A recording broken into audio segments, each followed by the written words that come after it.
Well, hello there, and welcome back to the News Project Live on GNAT-TV's Facebook page. I'm Andrew McKeever, the news director at GNAT-TV's News Project, and it's a pleasure to have you with us today on Friday, June 4th, getting ready for another weekend. Weather forecast is sort of good, although a bit on the overcast side right now, and that leads me directly into our first little news piece here. Graduation season is upon us, as many of you already know. Certainly, those of you who have kids who are graduating from school in the class of 2021. Long Trail School up in Dorset had their graduation ceremonies last week, last Friday. 31 graduates there. And tonight, Burn Academy will be holding their commencement exercises. And just got word just shortly before we came on the air that those ceremonies will be held at Riley Rink tonight, as opposed to at the Frelinghuysen Field at Burton at the school itself. Um, the rink is the fallback for in case of bad weather, and I guess school officials decided, as the saying goes, out of an abundance of caution, to have the ceremonies under a roof, just in case it does rain. So anyway, commencement starts at 5 p.m. So just about 4 hours from now. So if you hadn't gotten the word yet and you were planning on going, don't go up to the school. um, Arlington Memorial High School will be holding their commencement exercises next week, next week from Saturday. Um, June 12th, I believe at 12 noon. They'll be held down at the high school. So between all of that and the other elementary and middle schools that are going to be bringing it to an end this school year, it sort of brings closure to what certainly all can agree was a very unusual year between the COVID pandemic induced restrictions and remote learning and hybrid learning and everything else that came along with that. Fortunately, most of our schools here were able to go to in person sort of on the front end of that. Um, and we're able to kind of, at least at the end of the year, be in person. So hopefully, with the pandemic hopefully receding, and more on that in just a moment, that will mean that when school returns in September, we can be back pretty much to in-person learning.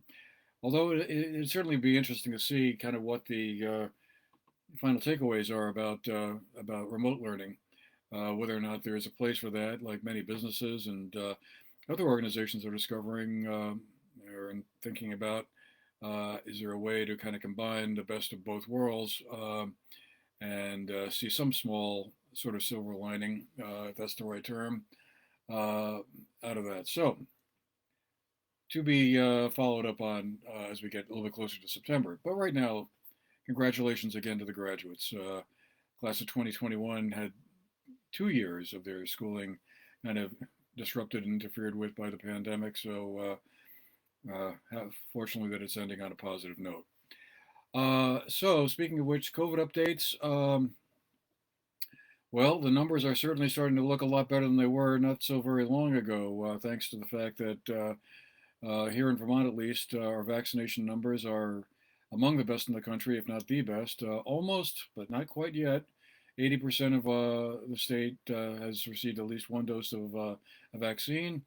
About 7,000 Vermonters still to go before we get to that magic 80% number, where, as the governor made an announcement a couple weeks ago, the COVID restrictions could be eased off pretty much completely. And so, as of today, the Department of Health is reporting 12 new cases.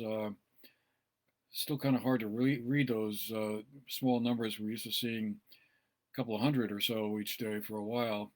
Only one each in Bennington County and in Windham County. Total, and that's only out of 13 in the past 2 weeks in Bennington County, 14 in the past 2 weeks in Windham County. Related notes to that, the Agency of Commerce and Community Development is announcing a Economic Recovery Bridge Program. And right about now, a webinar that they were hosting this morning, or rather from noon to 1, is winding up, but I'm sure there'll be a recording of that for all you business owners who may feel you're still eligible for a little support to kind of help tide things over until the summer season gets into full swing and cash flow starts to flow. There's $30 million that the state is making available out of federal money to help businesses that qualify. So if you missed that webinar, which was held from 12 to 1, go to the ACCD's website, and I'm sure they probably have a recording of it or will have one posted. So worth noting about that. And also, speaking of vaccines as well, the state is also putting up a lot of new walk-in clinics, pop-up vaccine clinics. Most of them are up in the northern end of the state, although there is one in Wilmington, I noticed on the list, and one in Ludlow as well. So if you haven't gotten around to getting that shot yet, it's never been easier, and now is the time. Moving on to more local issues, big news for many will be the fact that the Dorset Quarry is reopening. It was closed most of last year, as you all remember, and it still will be free of charge, although there will be a fee for parking.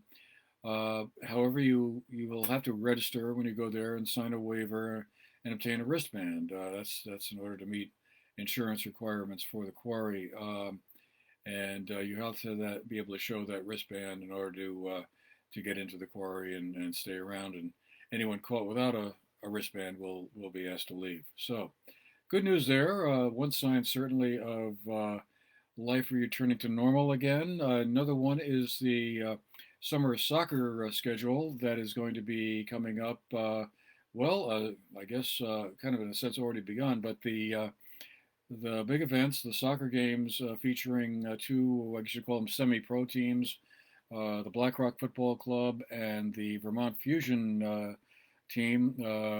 They are both part of the USL League Two, kind of like a minor league, I guess you could call it, for professional soccer. And the Vermont Fusion Women's Professional Soccer League team will be also part of the action there at Applejack Field, or Applejack Stadium, as I guess we're calling it now, over at the Manchester Rec Park. First game in the series that those teams will be involved with will be tomorrow, Saturday, June 5th, kickoff at 7 p.m. at the stadium. It's Blackrock versus the Boston Bolt. And then on Sunday, June 6th at 5 p.m., the Vermont Fusion women's team will be facing off against a team from Westchester County down in downstate New York. The rest of the schedule is posted on the Applejack, I believe it's applejackstadium.com, or on the Manchester Town website, manchester-vt.gov. You can go there, get the whole schedule, and buy tickets, and there'll be other sporting events going on as well. It'll be a very busy weekend at the rec park with one thing or another. But anyway, that sounds like a lot of fun. Also in the fun category, great news to read that the concerts on the Green are going to be returning. The Green near the roundabout in Manchester. First concert there will be held on July 7th. That'll feature the jazz group Moose Crossing.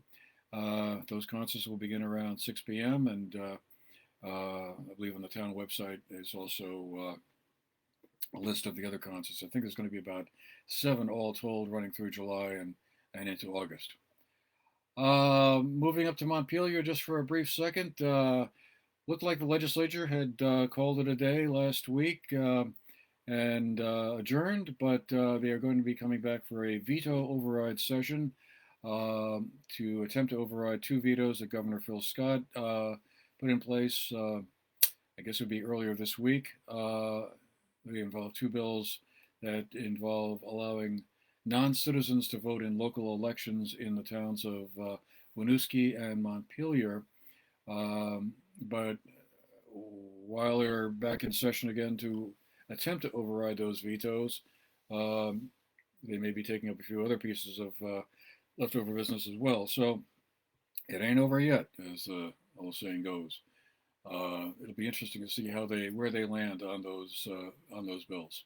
Well, that'll do it for us for today. I want to thank you all for being with us. Hope you all have a nice weekend coming up ahead.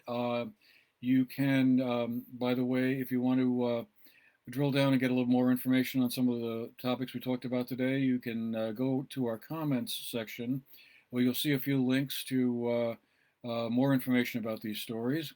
You can also go to one of our three channels, 1074, 1084, or 1094 on your television dial to catch shows that GNAT has put together, as well as on our website, GNAT-TV.org. And before I forget, that piece about the legislature, we just taped a new edition of our Press Pass show earlier this morning with Greg Sekenik. Many of you know him, former editor of the Manchester Journal and currently the political writer for the Journal, Banner, and Brattleboro Reformer. And also with Xander Landon, who is the political writer for VT Digger. We discussed the legislature in a lot more detail than I just did. So in a couple of days, that show will be up on our website and on the channels. You can catch part of that discussion there. You can also watch us on YouTube and Roku and a whole bunch of other ways. So anyway, thanks again for being with us. Hope you've, like I said, hope you have a great weekend coming up. My name's Andrew McKeever, and I will see you again next week. Have a good one.